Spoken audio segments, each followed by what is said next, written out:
do what you got. So, alrighty. So here we go. Silent run through for y'all. Monochrome comes first.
I believe that's the last one. So let me go back to the original.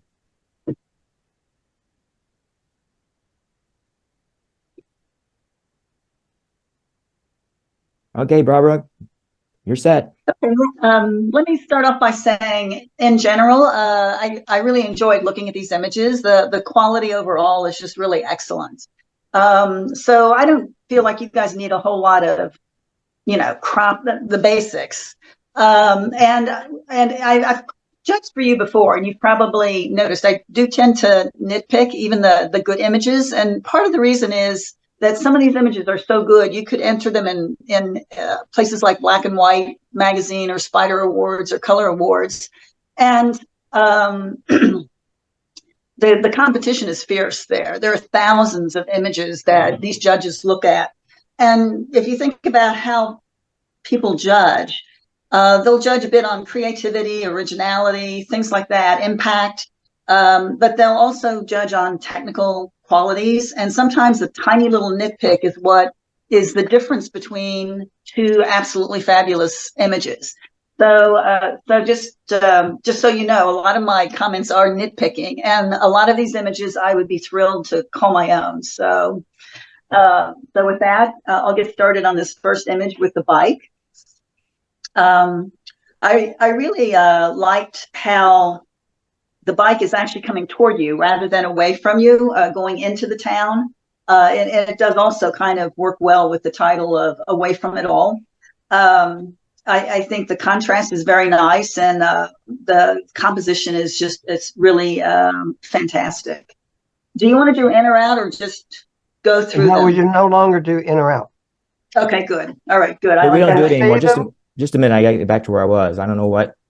I just muted. Are we showing the names now? I know. I don't want to do that. I'm trying to go back to where it was. Let me check. I'm going to go escape. We're getting. Sorry, forgive me. We're getting a buffer problem here for some reason. Let me check something. Trying to get. Who? Okay, let's do this. There, I got it. Now we're going to go back to where we were. There. Okay. I'm not touching anything now. Go ahead. Yeah, so very, very beautiful image, great contrast. There's really, in terms of technical flaws, I really can't make any comments at all. Yeah, very nice image. Okay, next one. Oh, the title, I don't have the titles in front of me. Daryl, you know what they are? Please read them off. Okay, I don't really need to know them. I saw them when I did the preview, but I don't. But people, we usually like to have the title. I just can't see them. I will have to pull them up on my computer separately. Okay, look. Go ahead. I'll go to the next one. There you go. This, as I recall, is called something like Wedge. Axel Tower or something like that, I think. Yeah. That might be this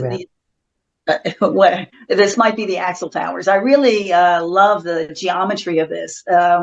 It's very unusual, and You've captured it well. I like the curves are just gorgeous. The one comment I would make here is there are in the black kind of area to the right and at the top, there are 3 poles. 2 of them are kind of large, and then there's one skinny one with some other elements on it. I might suggest that you take a look at cloning that skinny one out with the little details on it, because it doesn't, I think, add to the beauty of those gorgeous curves. The 2 other ones, it's kind of, I don't know, you might try it both ways, because they're easy to clone out. And then you would have kind of a strong negative space to contrast with the detail in the curves themselves. But on the other hand, the poles also give you sort of like, they point to the curves. So those that they're kind of positives to those 2 large poles that are in the image. But otherwise, I think it's just a fabulous image. I really, really like it. Right. I can say something, which is, I believe the title of this is Axle Towers. That's correct. I got the tiles now on my iPad. You do? Okay. Yep. Then I'll close mine. Okay, next one is called Axle Board. This one is, I think, also very nicely done. When you have something like this, one of the things I always look at is the corners.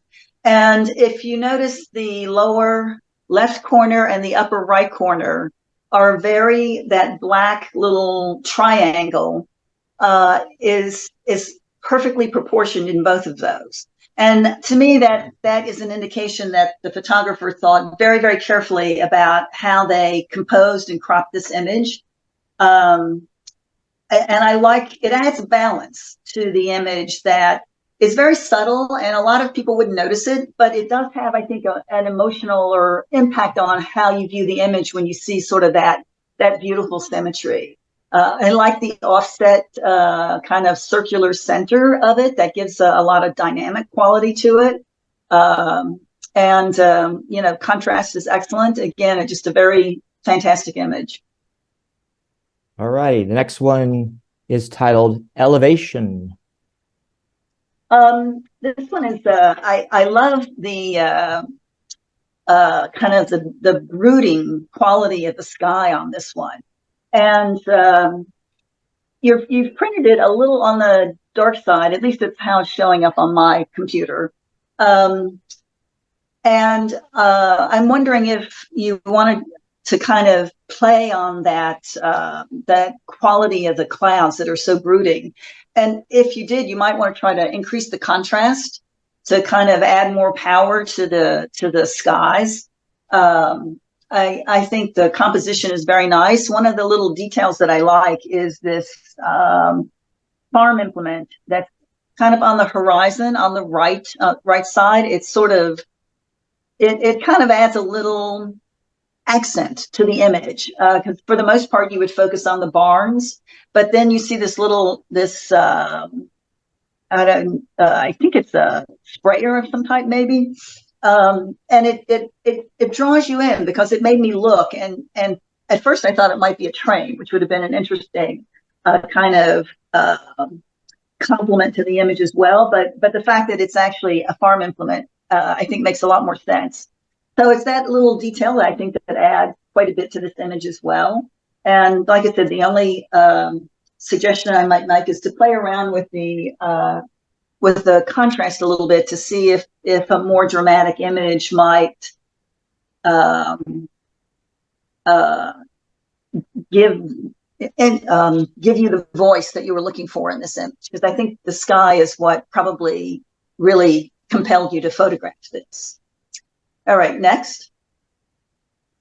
Merging Light.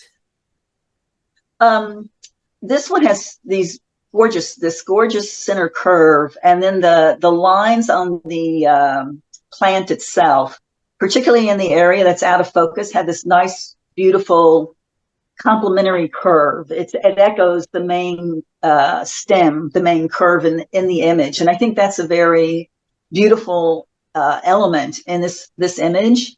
I I kind of wish this were had more depth of field, because I would love to kind of have those beautiful lines that are sort of blurred at the moment, because they echo so nicely the curve of the stem. I think it would be great to have this as with a lot more depth of field. I don't know. There are cameras now that do focus stacking in camera. Mine does. I haven't played with it too much. I don't like it as well, but focus stacking is sort of a real possibility now with an image like this. And if the maker doesn't know much about focus stacking, you might look into it, because I think it would, if you like making these kinds of close-up macros, that gives you a tool that you might find very exciting. I love the kind of the dark and light quality of this. Contrast in this is beautiful. So next image. Fixer Upper, and this one I purchased. I think it's a steal, but go ahead. This one, actually, this building is kind of fascinating. You can see all of the potential from this photo. In terms of just the grunge factor is just kind of amazing. But the one thing that I sort of wish is the stairs kind of take up not quite half, maybe 2/5 of the image. And they sort of, I wish there were sort of a little less of it, and a little bit more of the room. But I also am looking at the floor on the lower right-hand side and thinking that might have been a very dangerous move to make. So you sort of have to, take what you can get in a situation like this. But the textures in this are just really fabulous. I hope you took a lot of images in here, because even close-ups would, I think, be very interesting. If you look at the steps, sort of like, particularly on the upper, the kind of how they're worn, almost, that's just a kind of this incredible detail. And the window on the right, I wish I could see more of that. And also the window sort of behind the steps. You can see part of it, but it would be so nice to be able to see more of it. But I have a feeling, like I said, that you probably were very limited in where you could stand in this particular house. I think for this particular image, maybe a bit more contrast. And I think the balance is kind of off. I don't know how to deal with that. If you crop in on the stairs so that it's less, maybe only a quarter of the image, that might look a little odd because you've only got part of the stairs in there. But on the other hand, I don't know, you have to play around with it. But being able to move like a foot or two to the right, I think would have really given you a lot of opportunity. Next one. Okay, next one's called Gardener.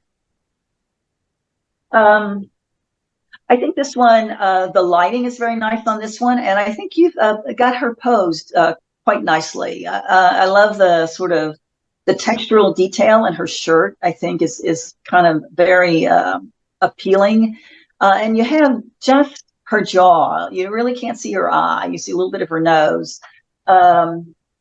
And there's a part of that, I don't know how I feel about that. Part of me says it adds a mystery to the image, and I love the shape of the hat. That's a very nice element in the picture as well. But maybe I don't know if seeing more of her face how that would have changed the photo, but it does add a little bit of a sense of mystery, because you don't really know who this woman is. But maybe even hiding her face more would even kind of add to that mystery of the image itself. The one thing I would say in terms of backgrounds, and this is a little bit of nitpicking, kind of in the upper right, you have some hot spots. There's those leaves and that branch. Either burn those in or clone them out. And I would probably do the same for the stuff in the upper left. Although that kind of has a more pleasing layout to it. Overall, quite a nice image. The other thing that you might want to think about is burning in the bottom of the picture, so that the woman is sort of enclosed or like vignetted by her surroundings. That might change how you feel about it. You really don't know until you try some of those things. So next one. The next one is titled Helsinki Cathedral Infrared. Yes, the thing, there's several things that I really love about this image. And I'm so glad it's done in infrared, because what the infrared does is, one, it brings out that really boldly the shadowing and darkens the sky very nicely. But the thing that really kind of cracked me up and just really thrilled me is the people that are on the steps in the sort of lower left. The way the light is hitting them, they look like the statues that are on the pinnacles of the building itself. And I think that's a fantastic echo and little play on the image that really adds a lot to the quality of the image. To kind of focus on that a little bit more, I might suggest that you clone out the people that are kind of on the horizon, kind of right in front of those columns. That way you really, your eye focuses on the people. And then as you look at the other detail on the building itself, you see the echoing more clearly, because you don't have the competition of these other people that are in front of the building itself. The two people that are on the far side, on the right, they kind of echo the statues as well. So you might leave those in, or you might not. Your eye kind of goes to them, so it kind of pulls you away from the image. But on the other hand, they echo very nicely the elements that I think kind of really make this image kind of very distinctive. So yeah, I really and I also like, there's keystoning going on in this image, and a lot of times people will straighten that out. In this case, I think the keystoning adds a sense of maybe majesty to the image. And the sense that you're down and looking up into the building, and I think that kind of adds to it. So I would leave the keystoning in. I think it adds a nice element. Next. I'll pretend that I don't know him. Yeah, this one will be good for your next competition. I think you've captured these birds very, very well. The texture in them is just marvelous. The background is nice and separated and blurred out, and their poses are just fabulous. So I think it has a lot of wonderful qualities to it, and the name really helps bring out the humor in it. Next. Old cart. This one also has a lot of beautiful texture in the image. You have the contrast of the texture of the vines or hanging down on the left, but then if you look at the spokes, there's a different kind of texture. Maybe that's caused by mud, perhaps. I don't know what, but it's a nice study in contrasting types of texture. And I think compositionally, the offset of the wheel against the plants is also very nice. A couple of nitpicking comments on this one is in the lower left, on the kind of on the bottom, you have these three little weeds that are poking up that are quite bright, and they're brighter than pretty much almost anything else in the picture. So your eye goes to them and sort of leads you out of the picture. So again, I would either clone them out or just burn them in so that they're more kind of in sync with the other things that are on that lower left side. The other little nitpicking comment I'll make is you're sort of blown out on the wagon wheel itself, on the center element. The top part has lost some of its texture, and I think trying to clone that in very lightly would deal with that little nitpick. So, but I like the sepia tone as well. I think it fits the image very nicely and kind of reinforces that sense of age and decay. Next. Peaceful balance. Actually, I'm looking, and my screen has. I'm looking. I can see your images on two screens. This one also has a sepia tone, and the last one had a sepia tone, but when I look at my tablet, they're black and white. So I don't know what's going on with my screen and why I'm seeing that, but this one I'm pretty sure was intended to be strictly black and white, so I'm going to comment on it based on that. Yeah, I'm seeing black and white on my screen. Okay, yeah, I don't know why I do too. Mm-hmm. You guys are all seeing black and white? Yeah, there's Right. no sepia that I'm Yes. seeing. Okay, I'm going to ignore the sepia on my big screen and comment based on my tablet then. There are things that are just a lot of things about this image that are just absolutely fabulous. I love the pose of the man walking. You've got his foot coming out, his hands in his pocket, and looking down very seriously.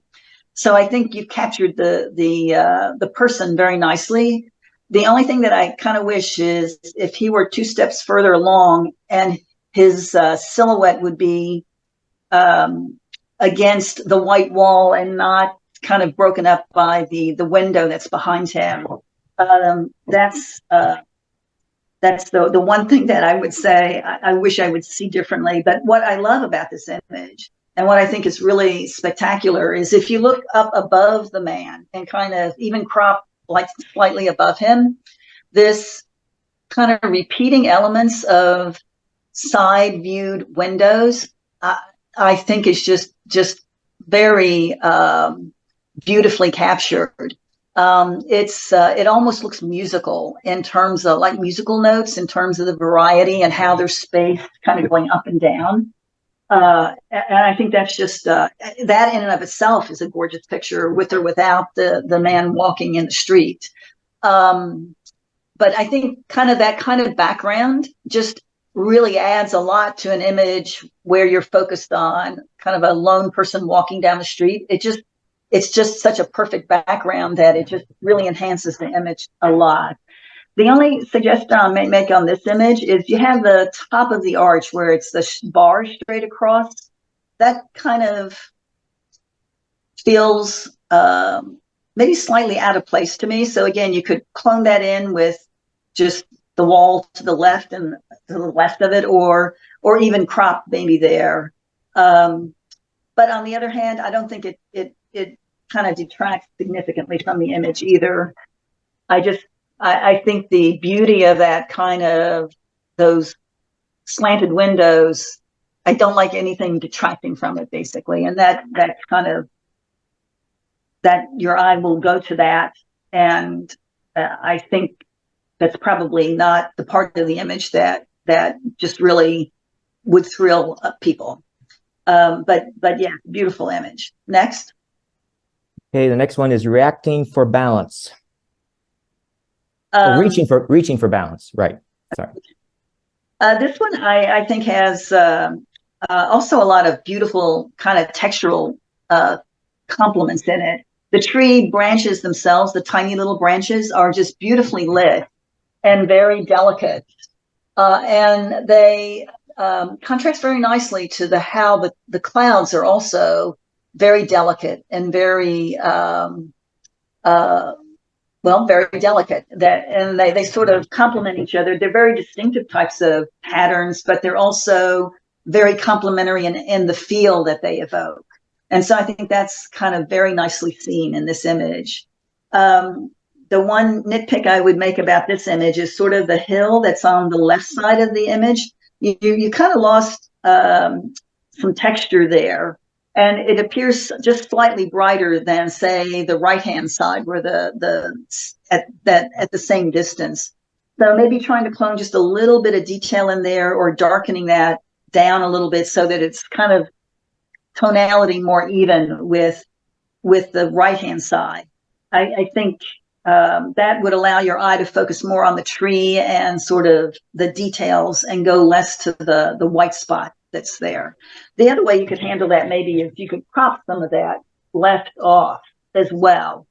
And in some ways, I kind of like, actually, I just thought of that just now, and I kind of like that, because what it does is it kind of squares up the image a little bit and focuses more. The tree becomes more centrally lined up, the branch that's running to the very edge of the image becomes more powerful because it is hitting very close to the edge. So that might be another thing to think about in terms of, cropping it, and perhaps even cropping a little bit off the bottom to kind of really focus in on that amazing kind of root structure, as well as it kind of answers a lot of little issues, kind of eliminates some sky that's not that interesting, and the sandy hill that is not as interesting as the other part.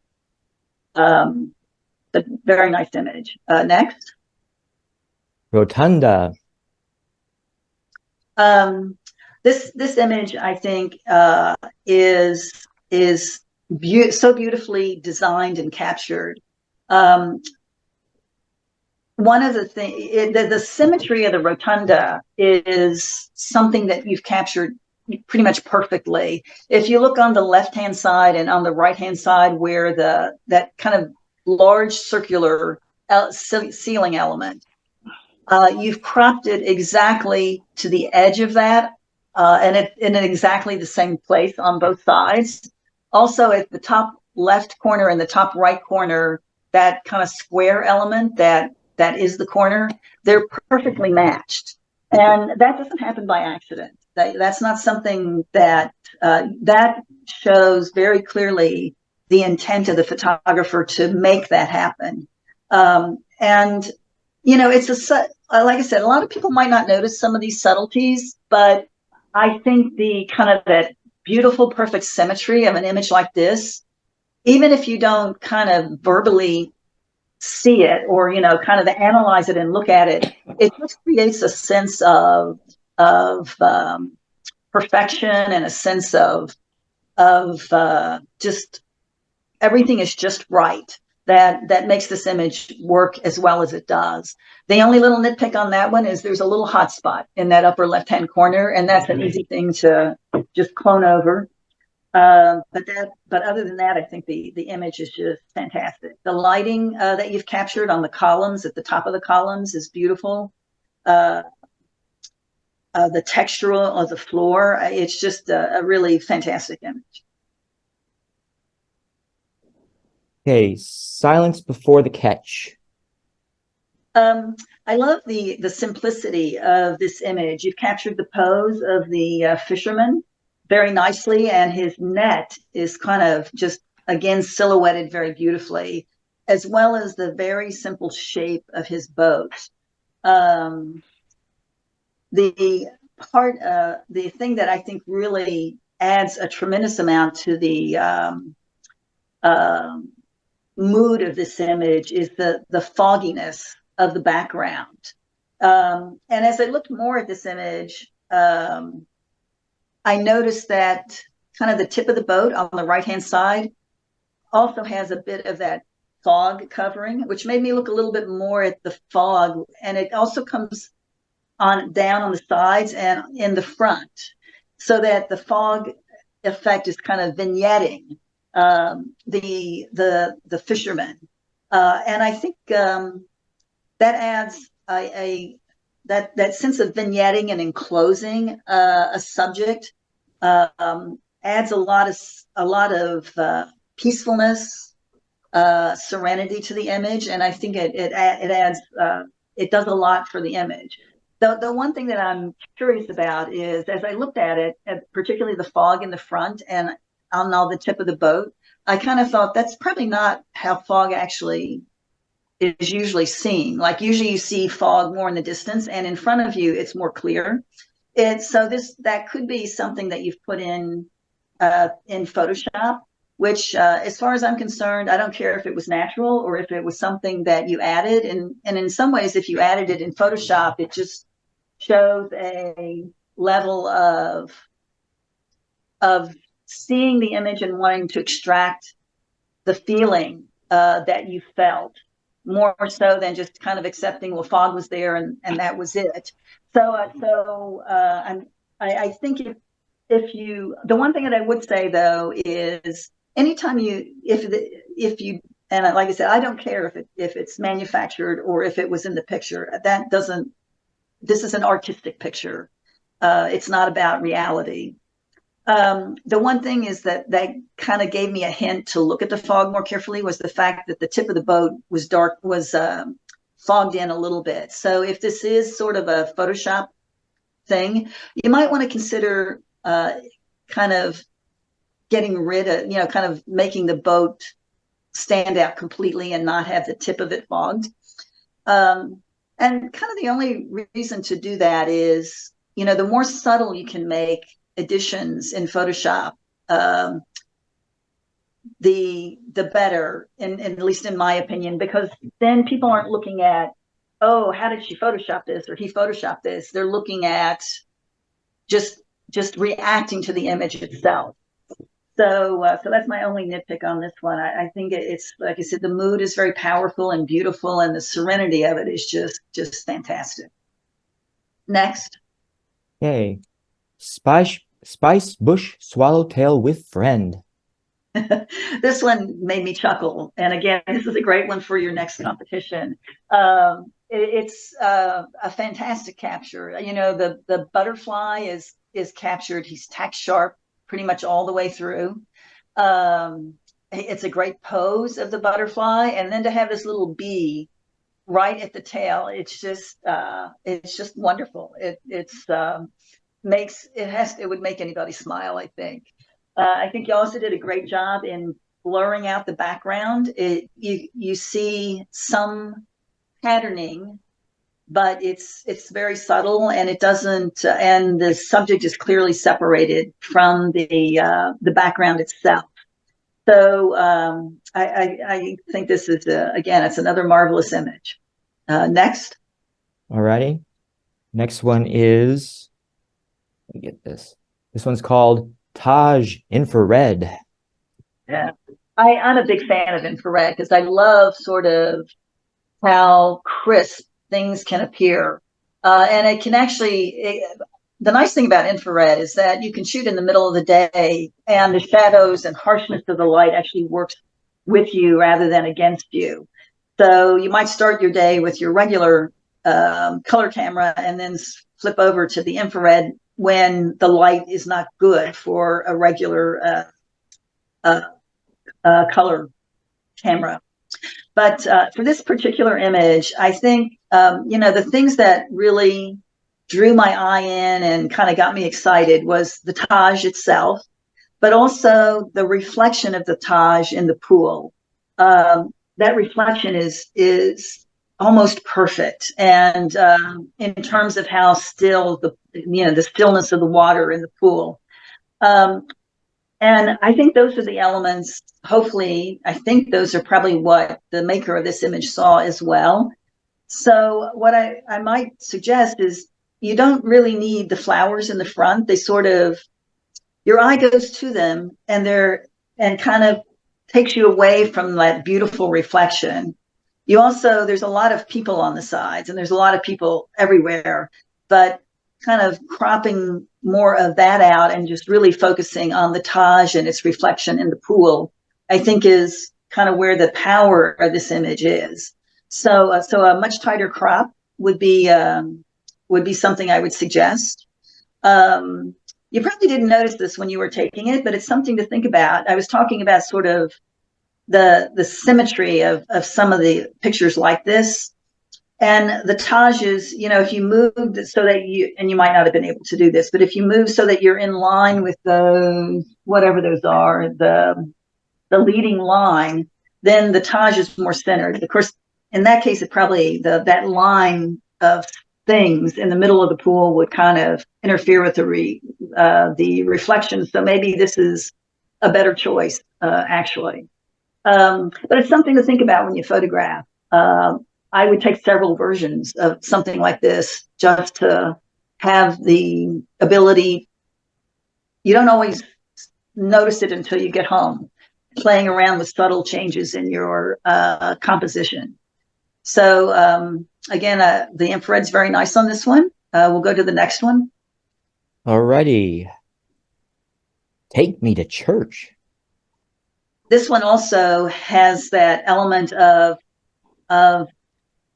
very nicely thought about in terms of, if you look at the corners, the points are exactly the same in the lower, and in the upper, they're very similar as well. The one place where this loses that perfect symmetry is sort of right below the upper corners. There's a kind of a sliver of white on the left, and then there's a sliver of a circular artifact on the right, and they don't match in size. And on some little level, that takes away from that sense of life is perfect or the world is perfect. In a situation like this, I would encourage you to skew the image a little bit, or try to work with it in a way. You could maybe crop those elements out so that you get back to that more perfect symmetry.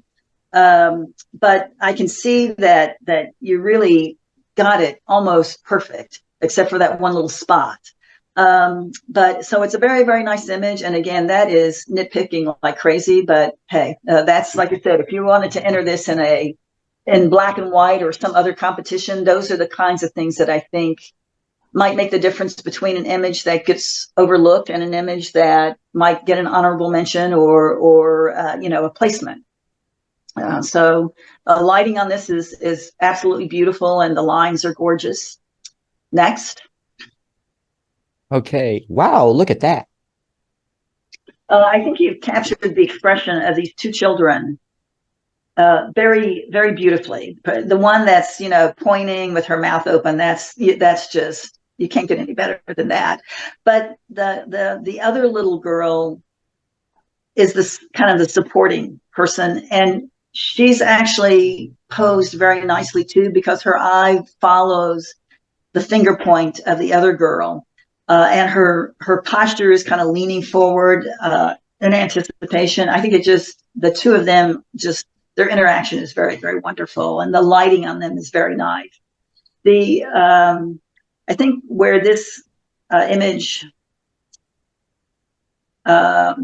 gets competition is from the background, particularly to some extent, the two girls on the far right that are a little bit higher than the two girls in the center kind of work well as a composition, but the kids in the back are more of a distraction than a complement to this image. So I would suggest trying to crop in very tightly to eliminate as much of the background children in the back and also on the left, to kind of again focus in on the expression of the two young girls.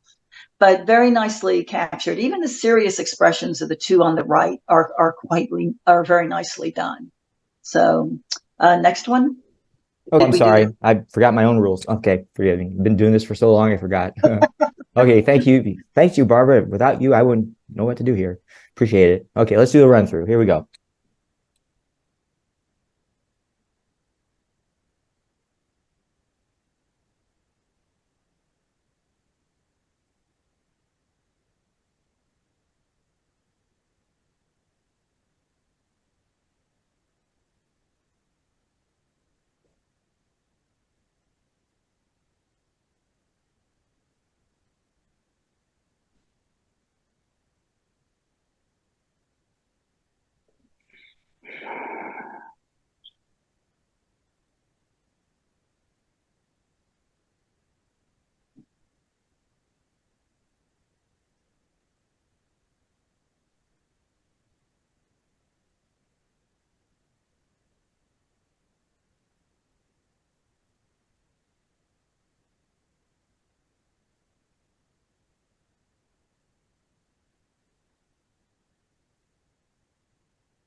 Okay, I believe that's the last one. I think that's right. Okay, go ahead and escape, and well, it might just be easier to go back real quick. Well, I'll tell you what, I'm gonna just do this way. It's quicker. Alrighty, the title of this one is Age and Beauty. Obviously, from the title, you can tell that the way you crop this is what you intended to contrast the age of the building and the dilapidation against sort of the young growth in the windowsill and in the window itself. I think it's quite nicely done. I think the color palette on this is quite nice. It's mostly yellows and greens, um, and not a lot of other colors. So they complement each other very nicely. Um, I think there's really very nothing I can't nitpick this one. Sorry, but nicely done. Next one. All right. Arctic composition. I think you did a fabulous job capturing these three penguins. I guess they're penguins. Yeah. Not only in terms of like they're capturing the beaks and the eyes on them, but also capturing their spray as they come out of the water. That's just gorgeous detail. The background, I think, works like really beautifully with the iceberg, I guess, and then the sky also has sort of a repeating kind of flow to it, like the iceberg had. Again, this is the only thing that I might suggest is if you crop the right just a little bit, because the ice kind of ends very abruptly with that front element. If you crop it, then the implication of the picture is that ice just flows on forever rather than sort of ending at that kind of chop point. It kind of changes a little bit, puts the penguins a little bit more central, and I like kind of how you've chosen how they're placed in the image as it is.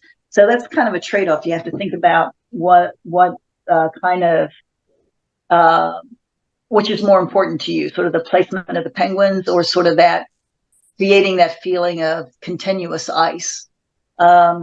But it's, again, technically it's an excellent image. The lighting is gorgeous. The capturing these penguins is just kind of perfect, and capturing a threesome is particularly nice. That's about all I can say about this one. It's great. Next.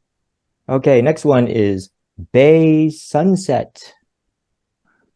This one, for me, has an incredible mood, a quality to it in terms of its mood. And I think that comes from a lot of different elements. One is sort of the pastels of pink and blue, which are, again, very restful combinations of colors. Also, there's an appearance of soft focus. If you look at the weeds, I guess they might be, you know what, I think they're blowing in the wind there, because the rocks are very are quite sharp. But sort of that kind of the wind, kind of sensing the wind in those weeds, I think just kind of draws you in and adds to a sense of the peacefulness of this whole image. The shadowing on the front rock, I think, also kind of draws you in nicely to this image. There's a part of me, when I first looked at this, I sort of wish the bird were not cut by the horizon, but I don't think the horizon isn't power, it's a fairly subtle horizon, so I don't think it interferes with the image that much. And I really like sort of the kind of the light around the rock that the bird is sitting. It's like he's sitting in a pool of light, which is very nice. There's sunlight on a part of the rock, and that just kind of just draws you in in a very wonderful way. The one nitpick I'd make about this particular image is it has a serenity and a peacefulness to it that, again, if you can enclose everything within the picture, it kind of creates its own little world. And the rock on the left is sort of cut off at the edge. And that implies that there's something else outside of the image. And if you can, kind of putting all of the elements inside of the picture just kind of reinforces that sense of kind of complete, a completeness and a kind of like its own little world and own little universe. But it has like I said, it has just a fabulous mood to it. I think it's actually very beautiful. Next one. Billiard blue. This one is actually the geometry of this is just kind of amazing. The kind of triangular shapes that are at the top third of the image are just the repetition is just kind of phenomenal. It's very it pulls you in because it's such a strong composition. Again, technically, there's nothing I can say about this image to nitpick it, but some of the elements that actually make it feel so powerful is actually one of the things with an image like this. A lot of times, like the very top where you break the pattern with the sky and the white building, a lot of times I tend to think the image is stronger if you minimize that and really focus on the pattern. But I think in this case, I feel otherwise, because the elements that are at the top you have the white brick building with just a very simple door showing. And that contrasts beautifully. It contrasts because it's a different kind of pattern, but at the same time, it's very related to the pattern because it's the same brick, the same color, and a very simple composition.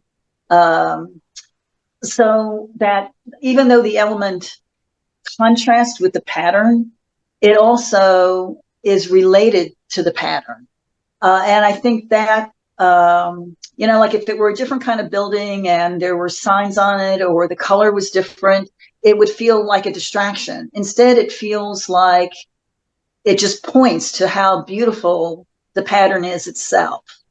And on the other side, where the cloud and sky is, I think, again, you have a very soft kind of organic look against a very structural, geometric look of the brick itself.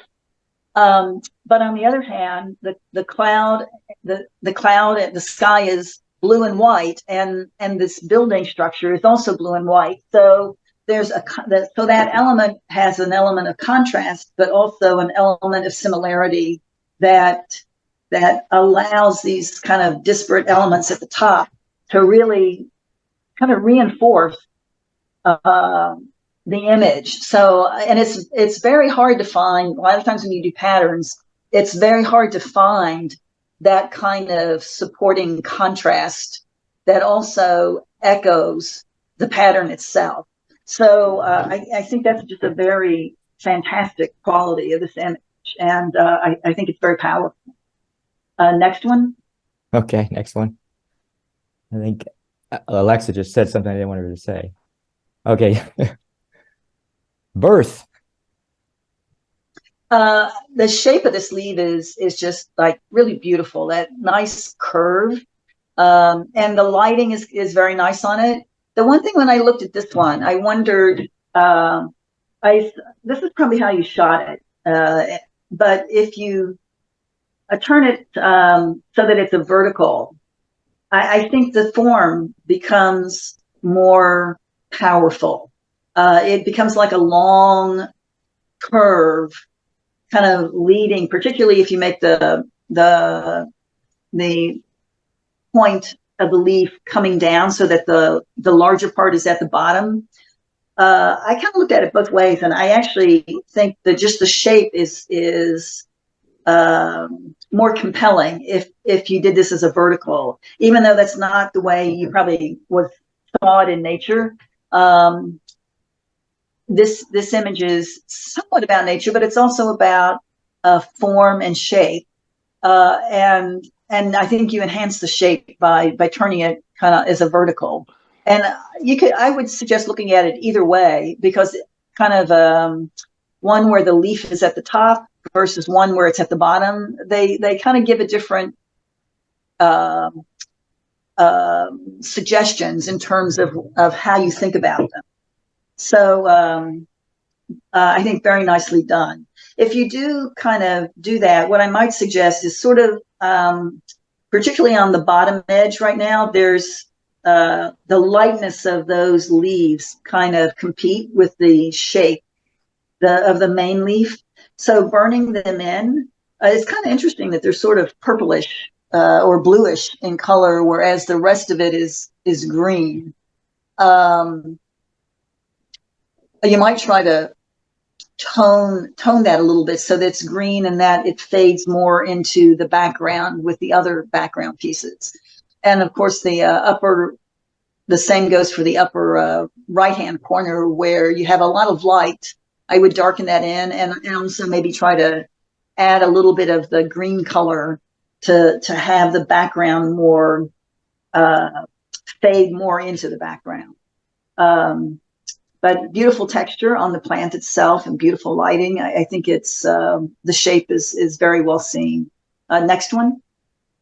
Next one is Dragon on the Lily.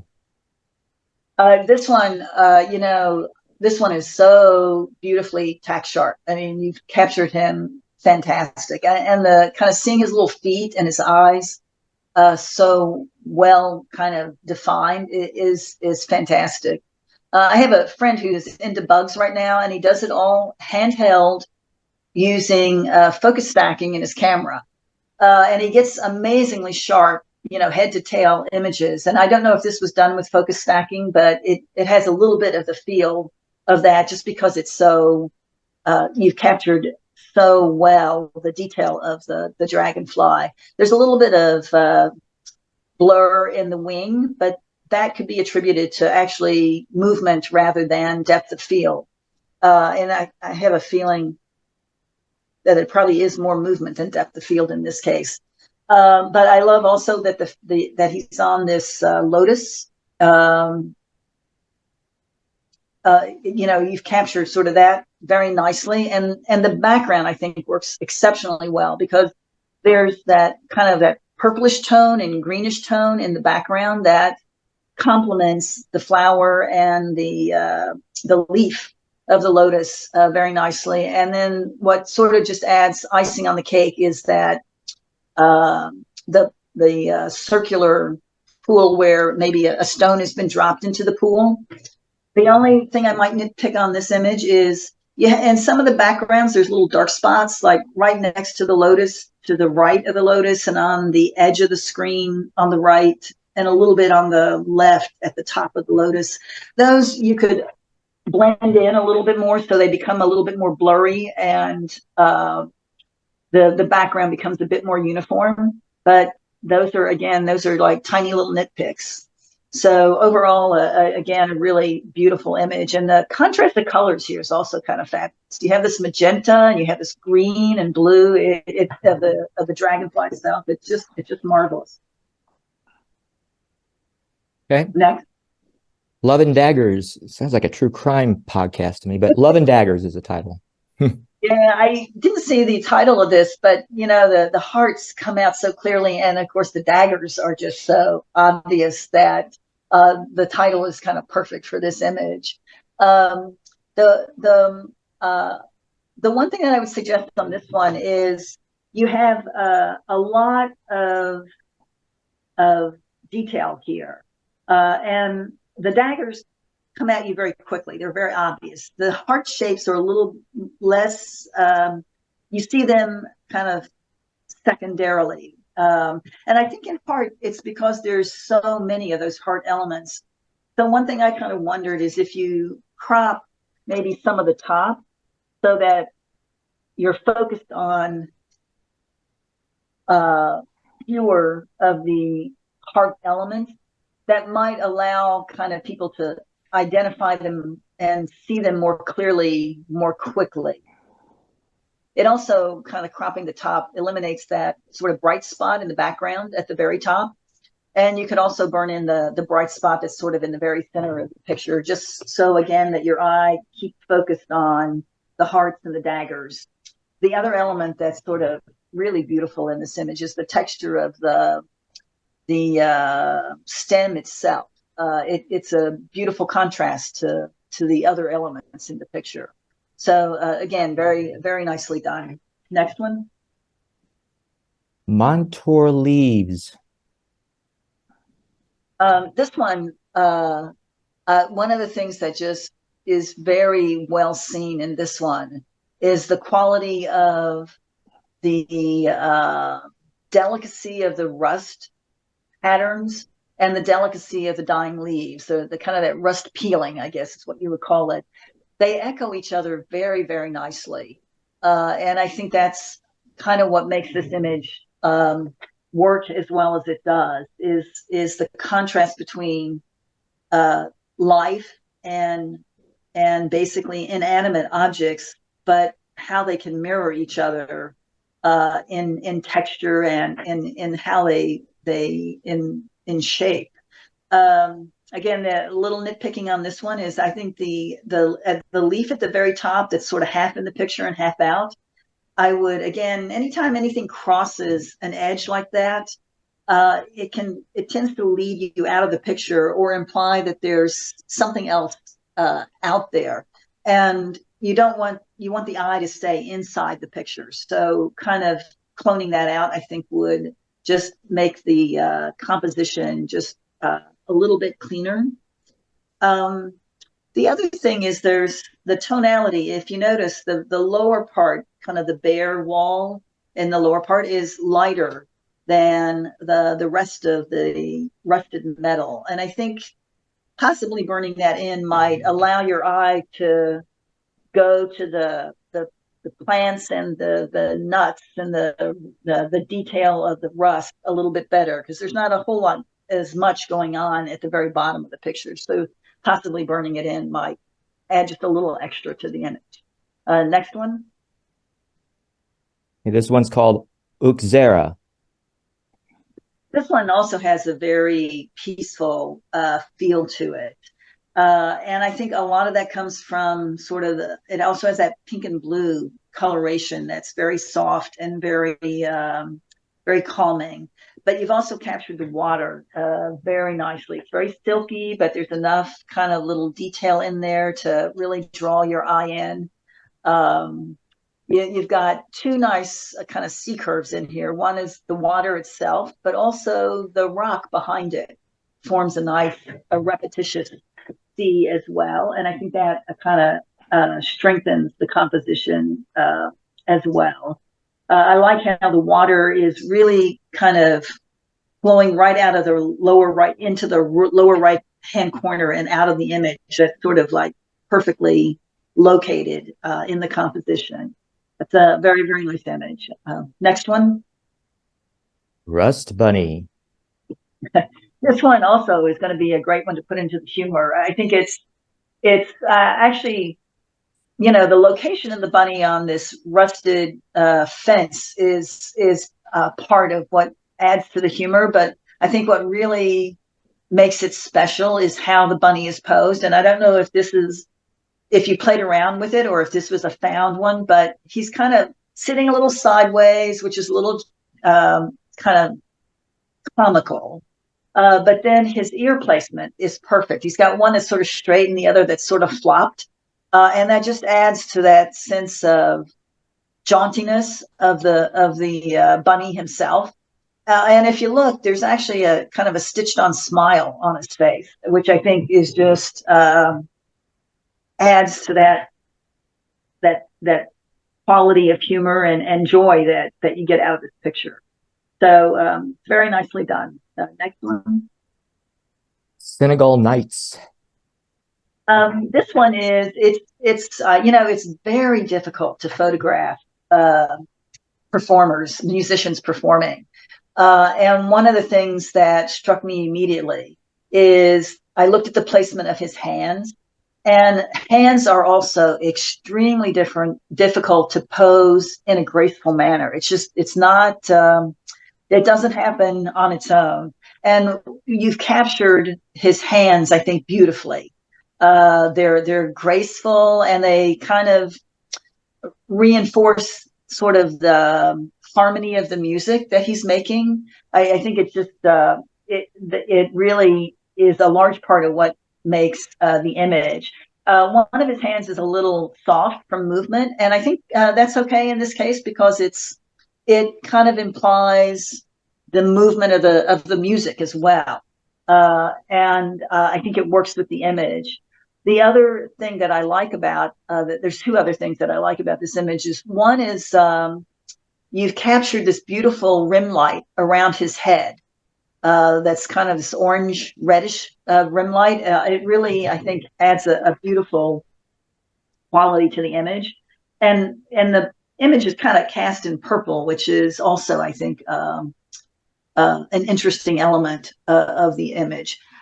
His facial expression is a little weird, but it to me, it looks like he's very focused and very concentrating, and it works with the image. I'd much rather see something like this than, say, him smiling happily at the audience. I think that would feel fake and posed, but this feels very real.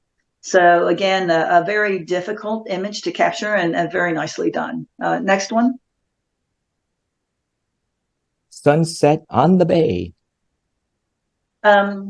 There's this one also has there's a lot of very serene images in this competition this time, and they're very beautiful. This one, I think, works well, but I think it might be a little stronger if the composition were a little simpler. And to me, kind of cropping out the bushes and the rocks that are in the lower right hand corner kind of simplifies the water elements and the other land elements in the picture. But unfortunately, what it does is the sky kind of, the way it's composed is sort of perfect as is. And if you crop it, you sort of have a bright spot running out of the picture. You can maybe handle that by burning that in so that you have more of a darker element toward the edge of the image. And if, I don't know, if you crop it on the right, would you need to crop it on the left? I don't know. You have to look at it more carefully, kind of judge that, but it's something to think about. But again, a very serene image. The one thing that's sort of actually looking at it now that kind of feels a little awkward to me, I guess is the word, is the fact that the sky clouds are sort of running diagonally rather than sort of horizontally. And I think diagonals are sort of more dynamic and kind of straight flat lines are more peaceful. So if you wanted to kind of reinforce the peacefulness, you could again skew this image so that the clouds are more horizontal, and that might kind of reinforce that sense of peacefulness that this image has. And I know some people might say, "Oh my God, that's you're messing with the image and it's distracting. It's not realistic." But on the other hand, I view this as an art image, not as a photojournalistic image. So kind of making those corrections in my mind are perfectly within the right of the photographer. But yes, this one has, I think, a lot of potential with a few kind of minor changes. Next one. Hey, folks, make sure you mute your mic during this part. Thank you. Next one is The Blue Planet. That's BLU, The Blue Planet.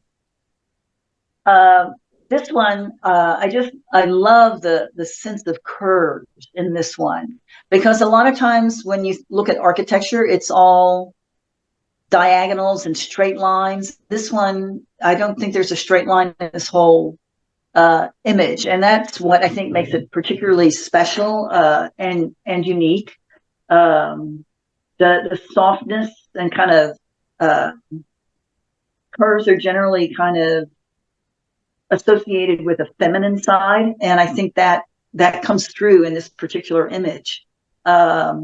Partially because of the curves in the building itself, but also partially because of the subtle lighting in it, and also the sky is very subtle, and adds to that sense of femininity. And architecture is usually very geometric and kind of has a very masculine feel to it, but this actually, it's just kind of wonderful because it feels so feminine, and that's so different in architectural pictures.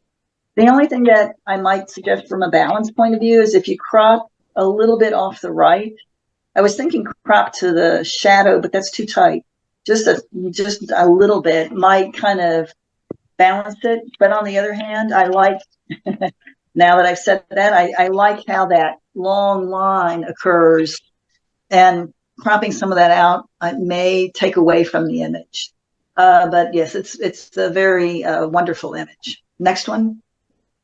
The cactus. The architecture on this one is just amazing. I've never seen anything kind of quite like this. It's very interesting. I think the way you've captured it, there's this walkway with a man on a bike kind of interfering with the picture, and I assume that that's because you probably couldn't get a straighter shot of the image itself. The ramp and the kind of the railing do add an element of contrast to the building, but I think you could kind of tighten that up a little bit and with some kind of cropping. Like, for example, the very bottom, that white kind of triangular piece that's the bottom of the building, if you crop that out, it doesn't really have a lot of aesthetic appeal, and it doesn't add a whole lot to the image. So cropping that out kind of allows your eye to focus on the kind of the architecture of the building itself. And then the other element that I kind of am not sure about is the man in the picture. You could kind of look at it and say he's a kind of a human contrast to the architecture, but to be honest, I think the rail and the ramp in and of itself is enough of a contrast, and cropping the person out just kind of allows you to focus more on sort of all the geometry that's going on in this particular image. And if you did that, you could also crop some of the white out to kind of balance it a little bit better. Yeah,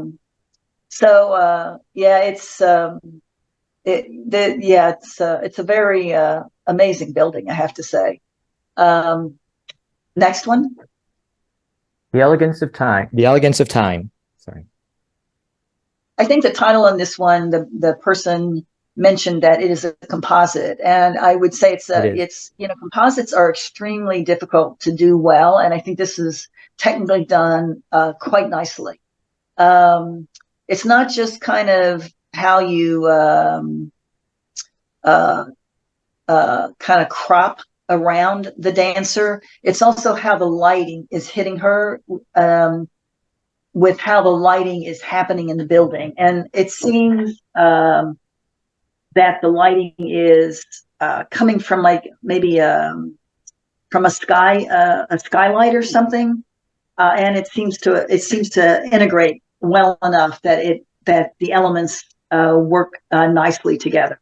I love all the textural detail in the doors, and even on the edges, these kind of windows, and I guess these are windows, but that repetitious quality of the stuff that's in the very left and the very right just kind of adds a nice quality. It's a complex image, but the complexity that's added by that, it just kind of, I think, reinforces the whole feel of the building very nicely. The sense of age on the doors and everything. It's very very nicely done. And next one. Vaguely religious. Yeah, this image is. I had to look at this one a long time because I think this image, there's a huge idea here. And one of the criticisms of photography as an art form is that most photographers focus on taking beautiful pictures or interesting pictures of the world around us, and that there's not a lot of psychological depth in photography. And I think to some extent that criticism is valid, because that is the majority of photography. But I wouldn't consider it a criticism as much as, from my perspective, photography is a big tent. There's certainly room for people who want to create beautiful landscapes and beautiful flowers and interesting architecture pictures. But there's also room for people who explore psychological ideas in their photographs. And if you kind of go to a museum curator, this is the kind of photography that they are more interested in than the more kind of descriptive photography that most of us kind of like to do. So when I saw this picture, I just was like thinking, there's this wonderful concept here that's extremely powerful. And I would love to see whoever made this, I would love to see you explore it more.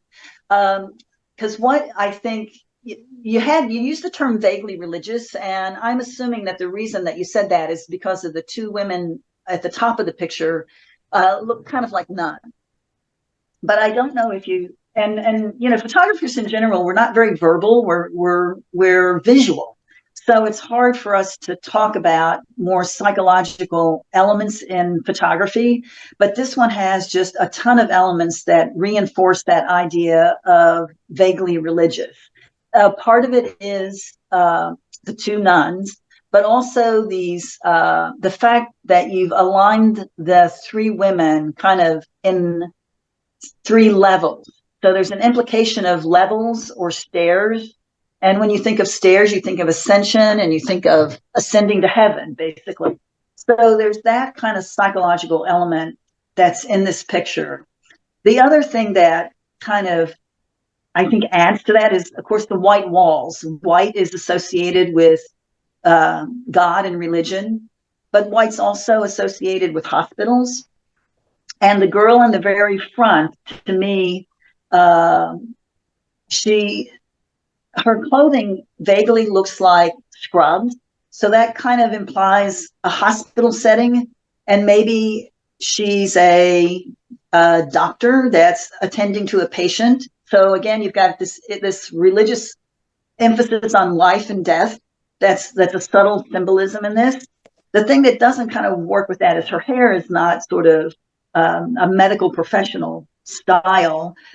So I look at that and I think, well, maybe this girl is not a surgeon. Maybe she's a patient and she's laying down and her hair is splayed across her pillow. Her clothing could be a hospital robe, a hospital gown, and it's kind of bunched up, almost like in the arms, almost like she could be laying down. So then there's a lot of ambiguity around this. Who is this person in the very front? Is she what, you know, and what is going on with her?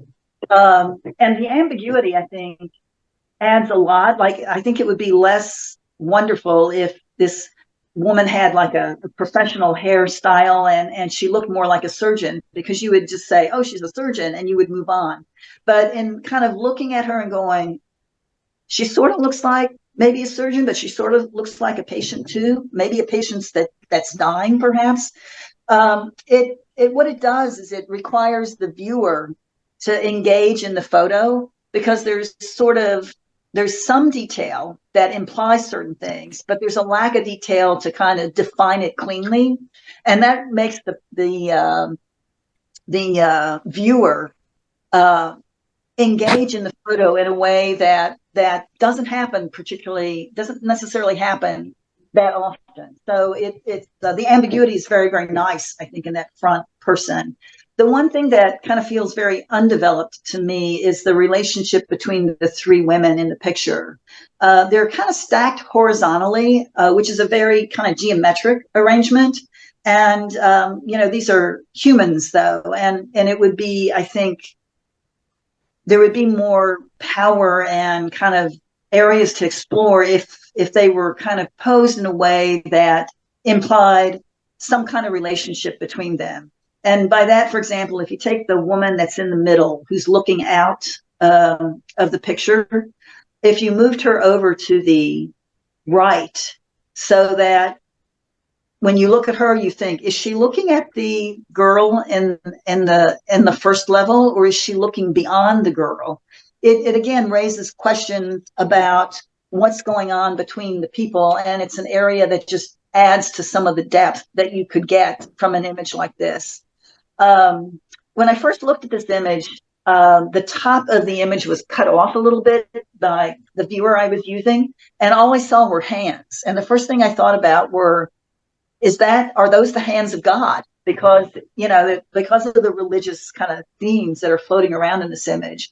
Then when I saw the whole thing, you kind of wonder, if you moved her a little bit, would there be an interaction between her and the other people in the image?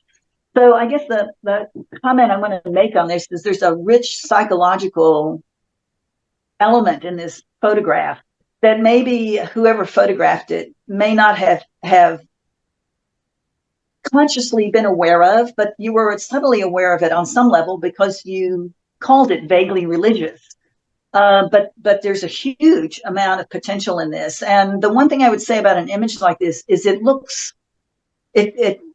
seems it would be very strange to say that this was a grab shot of something you saw, because it's so unusual. It looks staged, and I kind of hope it is, because hopefully you could recreate this and then play with some of those concepts a little bit more, with a little more intention than sort of unconsciousness, because there's a huge, I think, potential in this concept that's very exciting.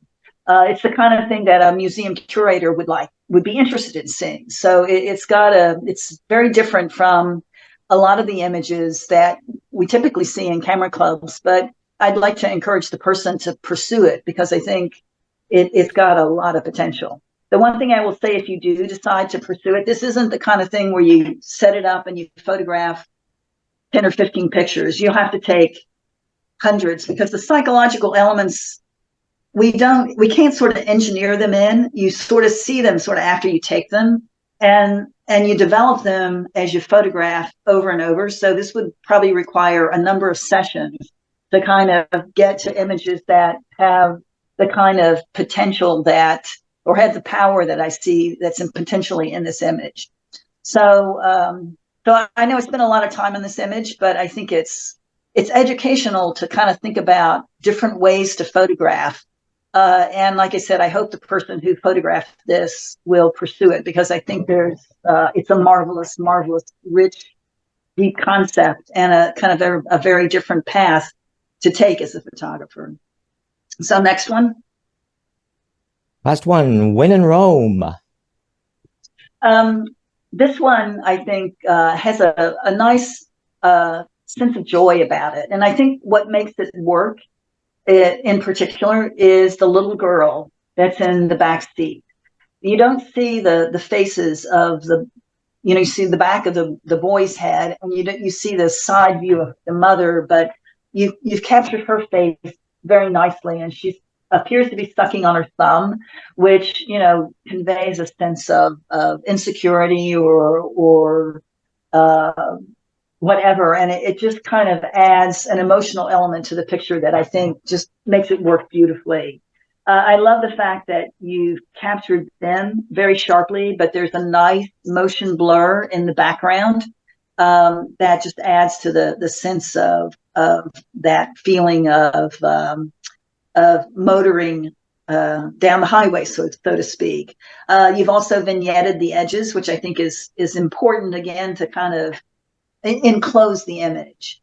So it's again, I think, nicely captured and nicely seen. Next one. That's the last one. Yeah. Okay. Now we are going to go to the winners in the form of a winners, though. Okay, let's see. We're going to play again.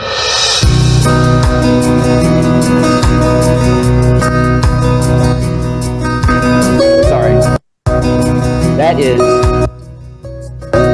get this right, Steve Director. That's called Rotunda by Steve Director. That's honorable mention. This one came in 3rd place. It's called Axle Towers by Michelle Sennett. Congratulations. 2nd place goes to me, Silence Before the Catch, Mike Schaefer.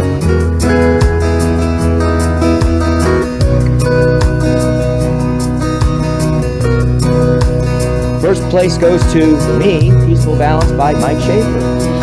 Now to color. Congratulations to the winners and honors.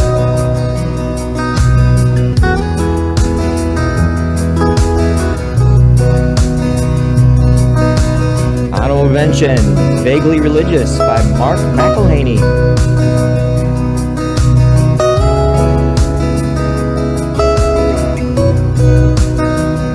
Third place goes to The Blue Planet by Michelle Sennett. Congratulations again.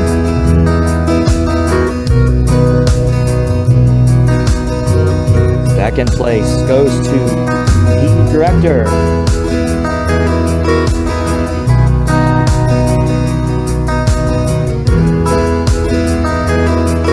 And the top winner, first place, goes to, guess who? Michelle Simmons. Again, congratulations, Michelle, and everybody else on River. And we'll go ahead and go through a little bit. Finally, that's all folks for that one, and thanks, Barbara, for your contribution. All right, so what I'm going to do is I'm going to go ahead and switch it all the way back to the beginning, and we'll just kind of, the winners can make a comment if I can get it back there. Let's see, here we go. This is... So, Michelle, have you ever been told you take these feminine pictures? Me? Yes. Me? I have never been told that, no. I thought that might be so. Okay, we're going to go through this way. I threw this slideshow literally in 5 minutes right before this presentation. Okay, here we go. This is by Steve Director. It's called The Rotunda. Steve, any comments? I love this one. Perfect. Well, I have to tell you, it's an iPhone image. Oh, boy. it's everywhere. It's not long after I got the new iPhone 14, which will be traded in soon, but nevertheless, and I was walking through the Museum of Fine Arts in Boston, and I said, let me see what I could do with this camera. And so that's it. Now, did So you have what to was the treatment? get Was the it an perfect copy? in-phone black and white, and was it, Snapseed or what? It was, well, when I took it, I visualized it's black and white, but it wasn't black and white when I took it. Right. I have to tell you, there's something else that I did with this that shouldn't preclude its ribbon, but it might, is I did use some of the new generative fill, not to take image, not to create something new that wasn't there, but to remove some of the ridiculous lighting that they had on the top of those columns that just sort of made it bright glary, and I took them out. So I was experimenting with generative fill in this particular image. This was the Photoshop beta? Well, now it's in the new Photoshop. Photoshop 2024 just came out a couple of days, yesterday, I think, and it has it in that. Now, did you have to crop this to get that perfect symmetry, or did you take it that way? Well, I took it with a square. I took it as a square picture because you can choose formats in the iPhone. But I mean, I had to do a little bit of, you're holding the iPhone, so it's not perfectly straight. I wasn't on a tripod, so I had to straighten a little bit. And the other thing I did is I wanted to draw attention to the back. There's a picture in the middle of the columns, and I wanted that to be perfectly sharp. And I did use Topaz photo AI to make sure that that particular thing was very sharp and made that a little bit brighter than the foreground. All right. Okay, And by the next way, one. your comment Oh, sorry. about using it as, from my perspective, these are just tools, and it's your artistic vision that is what that's what's important and what matters. So how you get there, it's sort of immaterial. The only time it matters is if you're like a photojournalist where realism and you're capturing real life. This is not about real life. This is about art. So I think there's no objections to what you've done with it. So, Steve, I have a question about utilizing the generative AI. Did you type in a sentence which said something like, soften the light on the top of the columns? No. I didn't do that because that would pull in something from outside images. Correct. I simply highlighted it, and basically it's like a remove tool. Right. And it samples from your own image and adjusts it. Good. All right. Next So one thank you. is, I appreciate it. yeah, very well. The Greeks would be proud of you there, Steve. The next one is third place as we move this thing forward, if it's going to go forward. Okay, go forward. Maybe it's stuck. There it goes. It's buffering for me. That's okay. Here we go. Okay, let's see if I can stop it. Hey, it stopped. Third place goes to Axel Towers by Miss iPhone herself, Michelle Simmons. Thank you. This is Axel Towers. It's hard to tell there are two towers, but there are. And Barb, I took out that little pole with the light and put it back in, and took it out, put it back in. And it, I don't know. It was just, there was just something very real about it. And I ultimately decided to leave it in. But this was really hard to take. This was a couple weeks ago in Copenhagen, by the way. This was really a hard building to get in a way that every other photographer in the world hasn't already taken. So, thank you very much. Yeah, it's very nice. I want And to again, know. it's your image, so whether or not you leave that in is your choice, right? It's just, it changes it in a way that it's good to think about those things, but in the long run, hey, it's your work, right? I'd like to note that both Michelle and Steve, with these architectural pictures, are engineers. Now, it's electrical engineering, but they're still engineers. Actually, I'm an engineer as well. You are? Yes, chemical engineer. So Wow. So Daryl, as an engineering educator, I say if you trained as an engineer, you could do anything. Oh, there you go. Barb, in electrical engineering, we look down on all the other engineers. Engineers. That's true. That's true. Chemical engineers we praise. Oh, okay. Yeah, chemical engineers and electrical. Whoa. But anyway, I got it stopped. But anyway, Is it Myanmar? Anyway, this is second place, Silence Before the Catch. That's my work. I originally did this and I wanted to get rid of the background. Don't ask me why, but anyway, so I wanted to just get kind of what Mark McElhaney does so well. You learn a lot from him on this kind of stuff. And so I just got rid of the background and put more of a vignette in there and goofed around with it. And basically I made it worse in the end. So this is more like the original with the background. And the fog was there, and this was shot with a 270 to 200 millimeter lens. So I was further away than you think. So the fog was there, but I did bring out the fog by using clarity and, bringing the highlights up, and, the shadows increased. So that created more of a foggy look, but there was fog, but I tried to accentuate that. So I didn't add the fog, but anyway, I agree with Barbara. The boat needs to be a little bit more contrasty, I think, with the water and such. And so I agree with that, but it was a very peaceful moment. I'll never forget it. And I didn't even realize this. He is missing his forearm. And I just didn't realize that until recently, because this is not an image I really looked at. after I took it, but he's missing his forearm. And I thought, wow, I didn't even notice that. It's just fascinating. But anyway, that's the shot. It's taken in Myanmar, by the way, on Inle Lake, INLE. Yeah, very beautiful. I love, like I said, the mood is just fabulous on it. And the mood reflects how the experience very, very well, I thought. But more of the story is sometimes your original image should just be minimally modified. That may be your best image. That's my lesson. And then let me see here. Simple, and go to this one and just do it this way. How's that sound? That's the way I should have done it in the first place. But anyway. Italy? Well, this is my shot. And I'll tell you the truth. Can you hear me?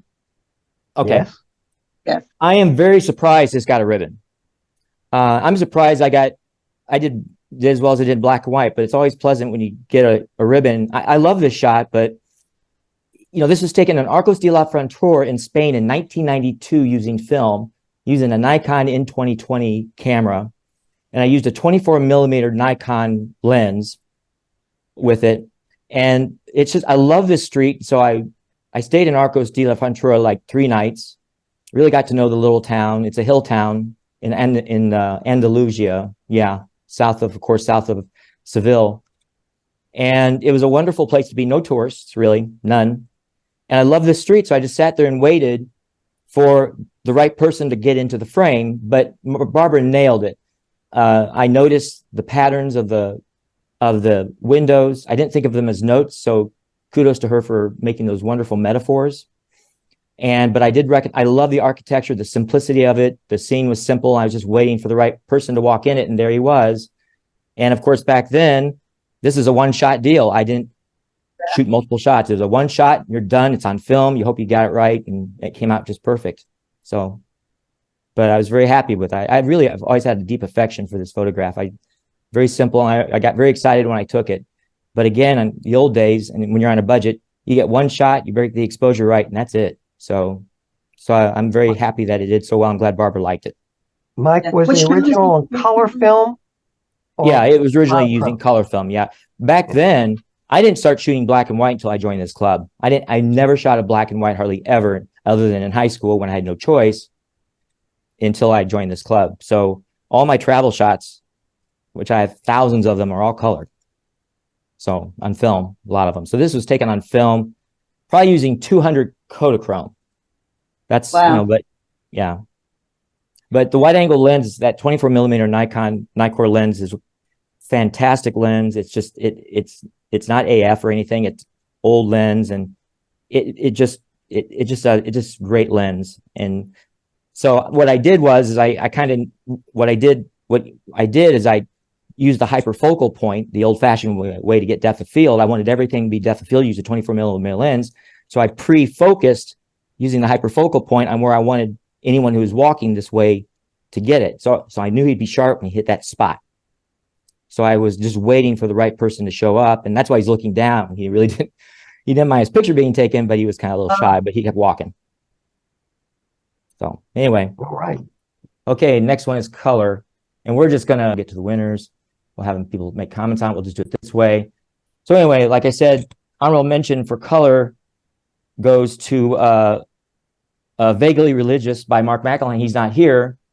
So that was, of course, this one. And that got honorable mention.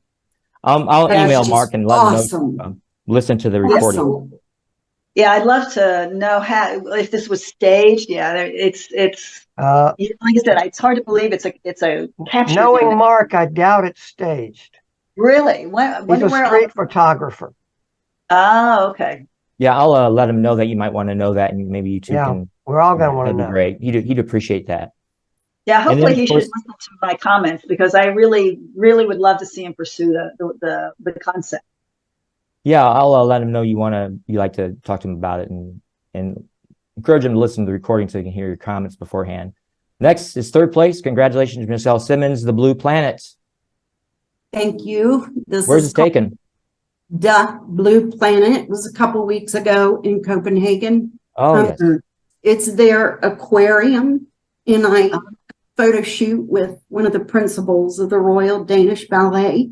And I went out the day before to kind of scope it out, and took a few shots like this. And, you know, I like bold in your face color. So I was really on the fence with this, but I ended up just going with it how it was. But thank you. I've been in Copenhagen many times. That was a long time ago. They didn't have this architecture there at the time. All right, Yeah, Michelle, you said it. So did you photograph the principal from the ballet? I did. We'll see that later, I expect. You will. Uh-huh. I hope so. Okay, then second place goes to the silence. No, the second place goes to Bay Sunset by guess who? Steve, director. So Bay Sunset is going to be right there. The one with the bird. Yeah. Yep, the one with the bird. Well, Steve, go ahead. Yeah, so thank you. It's obviously a Cape Cod Bay, and you have to shoot these kinds of pictures when the tide is right, and you have to be lucky enough that the sky is right, and if you can get a bird to sit there long enough so that it doesn't move while you're trying to get a soft water, it's great. But you know, Barbara made an interesting point. I had not thought about that, about this rock on the lower left. If you will indulge me for a minute, Mike, will you let me share my screen? Sure.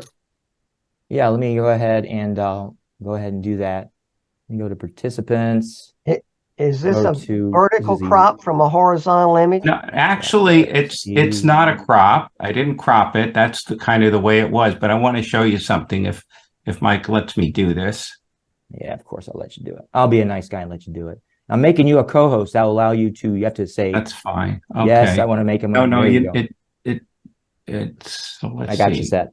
Let me It stop my. says, this will screen stop share. other screen. Okay, continue. Now you can. Okay.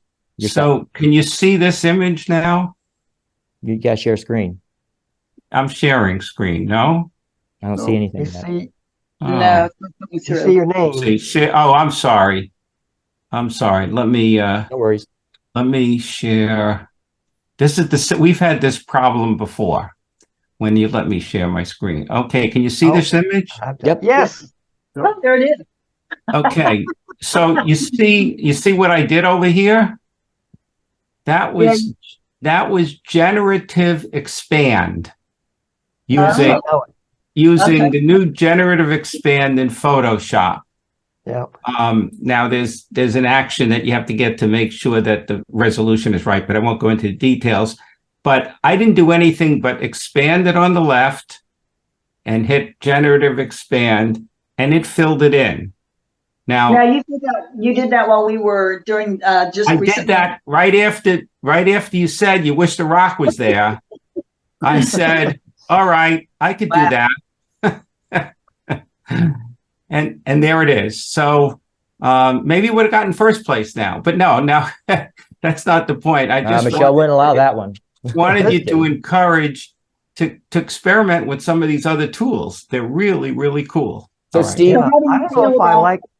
How I'm do you sorry? feel about this? Does it feel more complete or enclosed? No, or- I get it. I had, you focus on other things and you miss certain things. You know, it happens to all of us. We miss things in our own photos that when people point it out, you go, how did I not see that? Yeah.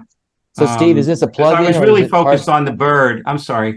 No, Is it's this a not plug-in? a plug-in. Something you have It's to add? in Photoshop. I'm sorry. No, it's not a plugin. Generative fill is straight Photoshop. Okay, that's what I thought. Okay. As The of only 2 thing I days was ago. There's YouTube videos. You could watch it on YouTube. There's videos about it. There's So, actually, the only thing I would suggest is lightening it a little bit because it's a little bit darker than the yeah, rest look, of the. I mean, Yeah. Hey, it's fantastic for yeah, I something. spent 30 seconds on this. That's amazing. Yeah. So, No, I all right. I I'll kind stop of like sharing. the original symmetry. I'm sorry. Oh, you I like like the bird the original symmetry.